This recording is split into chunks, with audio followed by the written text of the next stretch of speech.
नमस्कार विद्यार्थी मित्रांनो, स्वागत आहे तुमचं आपलं चॅनल एमपीएससी विषयावरती. तर आज आपण 301 नंबरचा आपला प्रश्न बघतोय. या मागचा प्रश्न एकदा दाखवते बघा.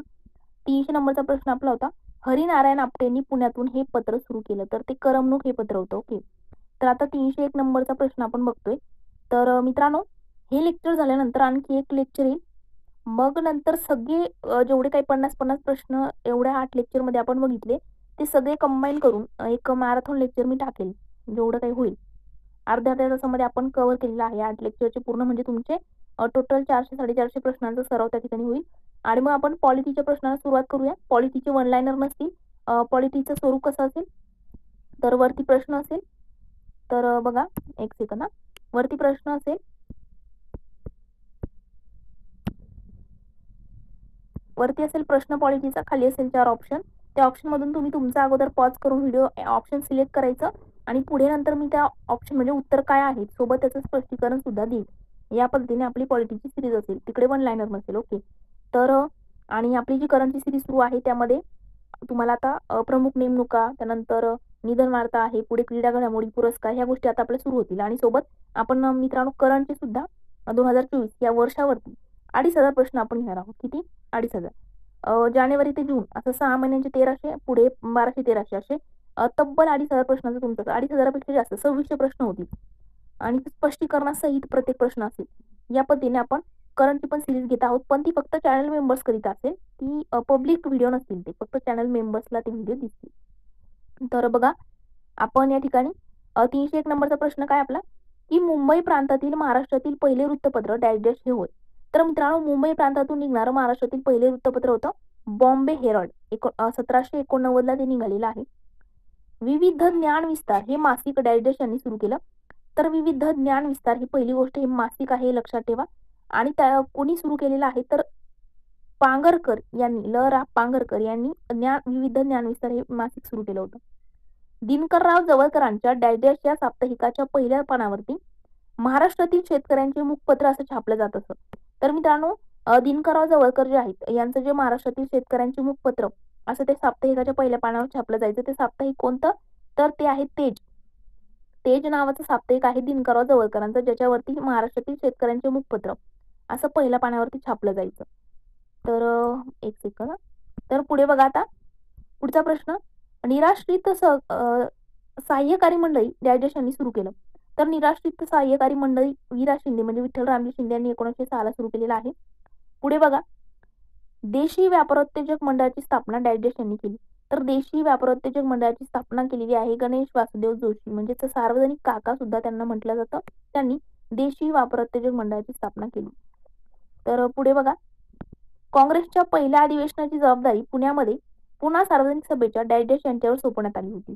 तर काँग्रेस जे आहे, काँग्रेसची स्थापना 1885 ची, आणि त्याचं जे पहिलं अधिवेशन होणार होतं पुण्यात, तर त्या पुण्यामध्ये त्याची जबाबदारी पुण्यावर सोपवली होती.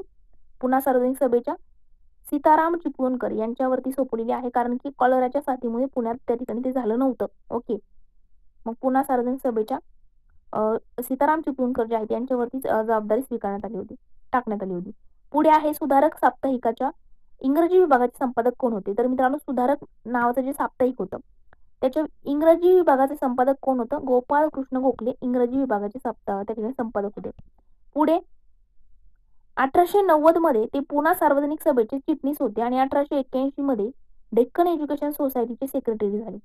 1890 मध्ये पुणे सार्वजनिक सभेचे कोण होते, चिटणीस होते, आणि नंतर पुन्हा 1891 मध्ये ते डेक्कन एज्युकेशन सोसायटीचे सेक्रेटरी झाले. तर ते आहेत गोपाळकृष्ण गोखले. पुढे 309वा प्रश्न आहे, केशवराव जेधेंनी डॅश डॅश हे वर्तमानपत्र चालवलं होतं. तर केशवराव जेधे यांचं शिव स्मारक नावाचं वृत्तपत्र आहे, वर्तमानपत्र आहे, ते त्यांनी चालवलं होतं. त्याच्यावरती प्रश्न विचारू शकतात. आंतरजातीय विवाहांचे समर्थन करणारे प्रणय प्रभाव हे नाटक कुणी लिहिले.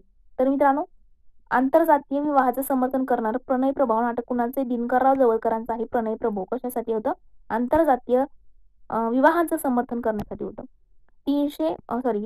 आपण पुढे प्रश्न घेऊ. 311वा प्रश्न आपला आहे, की 1907 मध्ये पहिली मराठा शिक्षण परिषद डॅश डॅश येथे पार पडली. तर 1907 ची पहिली मराठा शिक्षण परिषद धारवाड त्या ठिकाणी पार पडलेली आहे. अध्यक्ष खासेराव जाधव होते बडोद्याचे. सहकार्य छत्रपती शाहू महाराज आणि भास्करराव जाधव त्या ठिकाणी आहेत. कशासाठी? पहिल्या मराठी शिक्षण परिषदेच्या. 7,000 ओव्यांचा दत्त महात्मा हा ग्रंथ यांनी लिहिला. तर मित्रांनो, दत्त महात्मा नावाचा ग्रंथ वासुदेव बळवंत फडके यांनी लिहिला आहे. ते दत्ताचे उपासक होते वगैरे हे आपण वाचले. पुढे आहे वासुदेव फडकेंनी उदरनिर्वाहासाठी प्रथम डॅश डॅश या ठिकाणी नोकरी केली. वासुदेव बळवंत फडके जे आहे त्यांनी उदरनिर्वाहासाठी पहिले कुठे नोकरी केली होती? प्रथम त्यांनी रेल्वेमध्ये लिपिक म्हणून केली होती मित्रांनो, आणि नंतर मग लष्करी खात्यामध्ये लेखा विभागामध्ये ते होते. हे पण आपल्याला डायरेक्टली बुकमधून ही लाईन आहे. डॅश डॅश यांच्या प्रभावाने वासुदेव फडकेंनी स्वदेशी वापराची शपथ घेतली.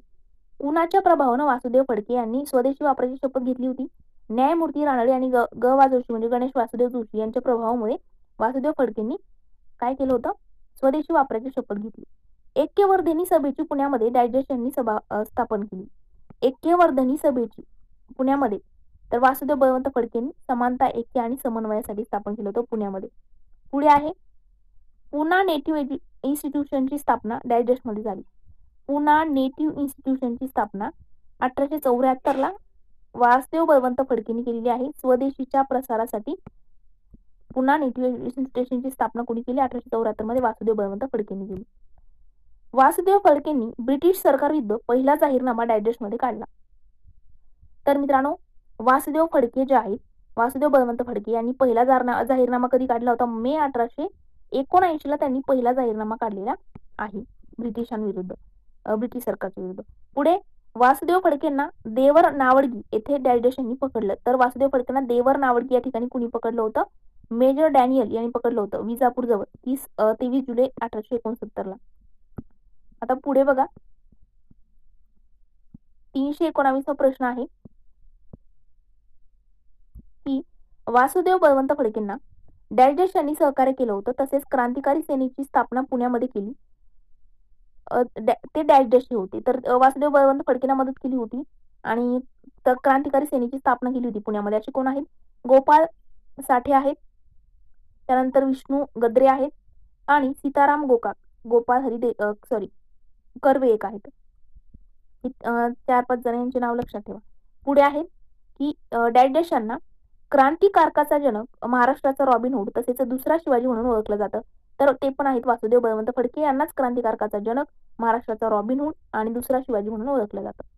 वासुदेव बळवंत फडकेंचे वर्णन देशप्रमाणे ओथंबलेल्या हिमालयासारखा उत्तुंग महापुरुष असं या वृत्तपत्रानं केलं.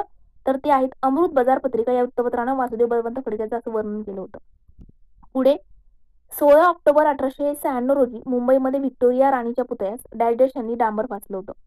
तर 16 ऑक्टोबर 1896 ला मुंबईमध्ये व्हिक्टोरिया राणीच्या पुतळ्याला कोणी डांबर फासलं? दामोदर चाफेकर यांनी त्या ठिकाणी डांबर फासलेलं आहे. प्लेगच्या काळातील ब्रिटिश अत्याचारात संतापून डॅश डॅश यांनी भागुबाई सारखे रडता काय, आडदंडास काय शिकवा असं उद्गार काढलं. ते आहेत गोपाळकृष्ण गोखले यांनी असं म्हटलं होतं प्लेगच्या काळातील ब्रिटिश अत्याचाराला संतापून. चाफेकर क्लब व्यायाम मंडळ डॅश डॅश मध्ये सुरू केलं होतं. तर मित्रांनो, सन 1896 मध्ये त्याचे सदस्य होते. 1896 मध्ये चाफेकर क्लब सुरू झाला. त्याचे सदस्य दामोदर चाफेकर, बाळकृष्ण चाफेकर, महादेव रानडे, विनायक आपटे आणि खंडेराव साठे इतके त्या ठिकाणी सदस्य सुद्धा होते. पुढे 385वा प्रश्न, 325वा की दामोदर चाफेकरांनी शस्त्रसाठा वाढवण्यासाठी मार्टिनी हेनरी रायफली या ठिकाणाहून पळवल्या होत्या. तर मित्रांनो, एक सेकंद, एकदा हे कट करू दे मला. बघा, दामोदर चाफेकर जे होते, तर दामोदर चाफेकरांनी शस्त्रसाठा वाढवण्यासाठी मार्टिनी हेनरी रायफली ज्या आहेत त्या मारुती मंदिर या ठिकाणी पळवल्या होत्या. पुढे आहे बघा, 12 जून 1897 रोजी विठ्ठल मंदिरातील डॅश डॅश यांच्या व्याख्यानाने दामोदर चाफेकरांना प्रेरणा मिळाली. तर 12 जून 1897 रोजी विठ्ठल मंदिरातील कोणाच्या व्याख्यानानं? लोकमान्य टिळकांच्या व्याख्यानानं काय झालं? दामोदर चाफेकरांना प्रेरणा मिळाली. रँड आणि आयर्स या चाफेकर बंधूंना मारलं त्यावेळी नुकताच हा सण होता. तर त्यावेळेला कोणता सण होता? शिवाजी उत्सव. 12 जून 1897 ची वेळ होती, दिवस होता. पुढे आहे 22 जून 1897 रोजी चार्ल्स आयर्स आणि वॉल्टर रँड यांच्यावर डॅश डॅश यांनी गणेश खिंडीजवळ गोळ्या झाडल्या. तर मित्रांनो, चार्ल्स आयर्स आणि वॉल्टर रँड यांच्यावर कुणी गोळ्या झाडल्या? दामोदर चाफेकर आणि बाळकृष्ण चाफेकर या दोघांनी गोळ्या झाडल्या होत्या. पुढे आहे ब्रुईन व गायडर या पोलीस अधिकाऱ्यांना माहिती देणाऱ्या गणेश आणि रामचंद्र द्रविड या गद्दारांना डॅश यांनी ठार मारलं. तर ब्रुईन आणि गायडर या पोलीस अधिकाऱ्यांना कुणी ठार मारले? वासुदेव चाफेकर आणि महादेव गोविंद रानडे या दोघांनी त्या ठिकाणी 8 एप्रिल 1899 ला ठार मारलेला आहे. रँड आणि आयर्स्ट यांचे मारेकरी शोधण्यासाठी ब्रिटिशांनी जी दडपशाही सुरू केली त्यावर टिळकांनी केसरीतून लेख लिहून टीका केली आणि त्यांना डॅश वर्षाची शिक्षा झाली. तर मग त्यांना किती वर्षाची शिक्षा झाली? 1.5 वर्षाची शिक्षा झाली होती. सरकारचे डोके ठिकाणावर आहे का? राज्य करणे म्हणजे सूड उगवणे नव्हे. रँडच्या वधाला अफजल खान वधाची उपमा कोणी दिली होती? तर लोकमान्य टिळकांनी दिली होती आणि त्यामुळे त्यांना 1.5 वर्षाची शिक्षा त्या ठिकाणी झाली होती रँड आणि आयर्स यांचे मारेकरी शोधण्यासाठी. तर पुढे बघा 331वा प्रश्न. दामोदर चाफेकरांना डॅश रोजी फाशी देण्यात आली. तर दामोदर चाफेकरांना 18 एप्रिल 1898 ला फाशी झाली. 8 मे वासुदेव चाफेकरांना झाली. 10 मेला महादेव रानडे यांना झाली आणि 12 मेला बाळकृष्ण चाफेकरांना फाशी झाली. सगळ्यांचे लक्षात ठेवा डेट. 18 एप्रिलला कोण? दामोदर चाफेकर. 8 मेला वासुदेव चाफेकर यांचे नाव लक्षात ठेवा. 332वा प्रश्न की डॅश यांच्या एकत्रीकरणातून शिवाजी क्लब कोल्हापूर येथे अस्तित्वात आला. तर कुणाच्या एकत्रीकरणातून शिवाजी क्लब अस्तित्वात आला होता? तर बालमित्र समाज आणि बाल गोहत्या प्रतिबंधक समाज यांच्या एकत्रीकरणातून. कोणाच्या? बालमित्र समाज आणि बाल गोहत्या प्रतिबंधक समाज या दोघांच्या एकत्रीकरणातून शिवाजी क्लब जो आहे तो कोल्हापूरला अस्तित्वात आला. 333वा प्रश्न. कोल्हापूर क्लबची स्थापना डॅश यांनी केली. तर कोल्हापूर क्लबची स्थापना कोणी केली? मग हनुमंतराव कुलकर्णी आणि मूर्ती भाविकर या दोघांनी मिळून कोल्हापूर क्लबची स्थापना केलेली आहे. कोल्हापूरचे पॉलिटिकल एजंट फेरिस यांना मारण्याचा प्रयत्न शिवाजी क्लबच्या डॅश यांनी केला. शिवाजी क्लब स्थापन कोणी केलं? हनुमंतराव कुलकर्णी आणि मूर्ती भाविकर. आणि कोल्हापूरचे पॉलिटिकल एजंट फेरिस जे आहेत यांना मारण्यासाठी कुणी प्रयत्न केला? तर जे म्हणजे कोल्हापूर शिवाजी क्लबचे जे हे होते दामोदर जोशी त्यांनी त्यांचा मारण्याचा प्रयत्न केला होता. पुढे आहे 335वा प्रश्न की या कवींचा मित्रमेळा स्थापनेत सहभाग होता. तर कवी गोविंद दरेकर यांचा कोणाचा संबंध होता? कशासाठी याचा होता? स्थापनेमध्ये सहभाग होता मित्रमेळा. पुढे आहे मित्रमेळा स्थापनेत डॅश यांचा सहभाग होता. तर मित्रांनो स्थापना 1900 मध्ये झाली. म्हसकर, पागे आणि दातार या तिघांचा सहभाग होता तशात मित्रमेळाच्या स्थापनेमध्ये. पुढे आणि कवी गोविंद आणि सावरकर बंधू पण आहेत बघा खाली दिलेले. वरती 2 नावं आणि खाली 2 असे बघितले आपण. तर आता पुढे बघा एक सेकंद.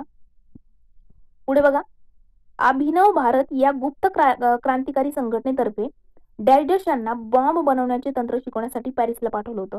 तर मित्रांनो अभिनव भारत या गुप्त क्रांतिकारी संघटनेतर्फे कुणाला पाठवलं होतं? पांडुरंग बापट यांना पाठवलं होतं.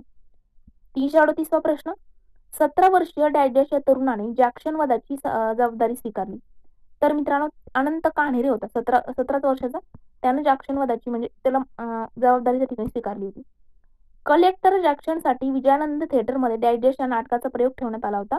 तर नाशिक येथे 21 डिसेंबर 1909 ला किर्लोस्कर नाटक कंपनीनं देवल नाटक कंपनी मार्फत शारदा नाटक त्या ठिकाणी ठेवलं होतं. बघा जॅक्शन वधाच्या खटल्यात डॅश यांना फाशी देण्यात आली. कुणाला? 19 डिसेंबर 1910 मध्ये अनंत कान्हेरेला देण्यात आली.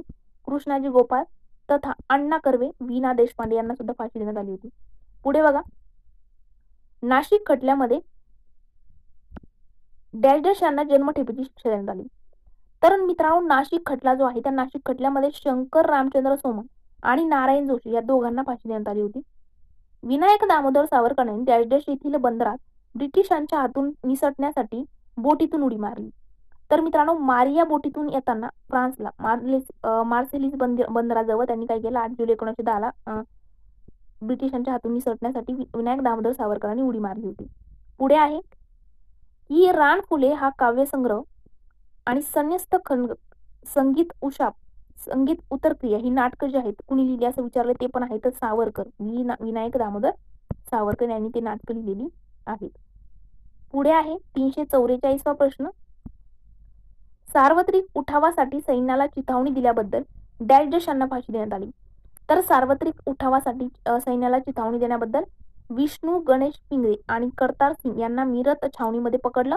16 नोव्हेंबर 1995 ला विष्णू पिंगळे यांना फाशी आणि करतार सिंग यांना लाहोर येथे फाशी देण्यात आली होती. बघा 345वा प्रश्न की शिवाजी दीक्षा हे पुस्तक डॅश यांनी लिहिलं. शिवाजी दीक्षा हे पुस्तक कुणाचं आहे? सखाराम गणेश देऊसकर यांचा आहे शिवाजी दीक्षा. हिंदू आउटलुक हे इंग्रजी वृत्तपत्र डॅश चालवत होते. तर हिंदू आउटलुक कोण चालवायचं? भाई परमानंद हे चालवायचे. अलीपूर कटामध्ये डॅश ही महाराष्ट्रीयन व्यक्ती सामील होती. अलीपूर कटात कोणती महाराष्ट्रीयन व्यक्ती सामील होती रे? बाळकृष्ण काणे सामील होते. सचिंद्रनाथ सन्याल यांचे डॅश हे पुस्तक क्रांतिकारकांचे प्रेरणास्थान होते. सचिंद्रनाथ सन्याल यांचं बंदी जीवन हे पुस्तक आहे आणि याच्यावरती आयोगाने प्रश्न मला वाटतं विचारून झालेला आहे. पुस्तकं वगैरे याच्यावरती प्रश्न येतात. तर सचिंद्रनाथ सन्यालचं आहे बंदी जीवन. 349वा प्रश्न, अमेरिकेत मोफत वितरित केले जाणारे डॅश हे साप्ताहिक होते. तिथं वितरित गदर 1 नोव्हेंबर 1913ला सुरू केलेले बघा, गदर नावाचं अमेरिकेमध्ये मोफत वितरित केलं जायचं. 350वा आजच्या लेक्चरचा लास्टचा प्रश्न, गदर चळवळीचे सॅन फ्रान्सिस्को येथे डॅश मुख्य केंद्र होते. तर गदर चळवळीचं सॅन फ्रान्सिस्को येथे युगांतर आश्रम हे मुख्य केंद्र होते. तर 350 350 प्रश्न जवळपास आपले कव्हर झालेले आहेत. मागचे लेक्चर बघितले नसतील तर ते सुद्धा बघा. करंटची सिरीज अजूनही जॉईन केली नसेल तर ती सुद्धा करून घ्या. त्याचा फायदा खूप होईल, कारण की करंट सिम्प्लिफाईड बुक मधून आपण लाईन टू लाईन घेत आहोत. सोबत कोणत्या गोष्टी त्या पुस्तकातल्या पूर्णपणे म्हणजे वाचण्यासारख्याच नाहीत किंवा त्याचा आपल्याला काही फायदा नाही त्या गोष्टी स्किप करायच्या सुद्धा सांगणार आहे. कोणत्या गोष्टी इम्पॉर्टंट आहेत. सोबत 2,500 प्रश्नांचा सराव 2024 या वर्षावरती आपण करून घेणार आहोत. तर आज आपण इथेच थांबूया. लेक्चर आवडला असेल तर लाईक, कमेंट, मित्रमैत्रिणींसोबत सुद्धा शेअर करा, जेणेकरून प्रत्येकाला त्या लेक्चर सीरीजचा फायदा होईल. तर आज इथेच थांबूया. Thank you so much.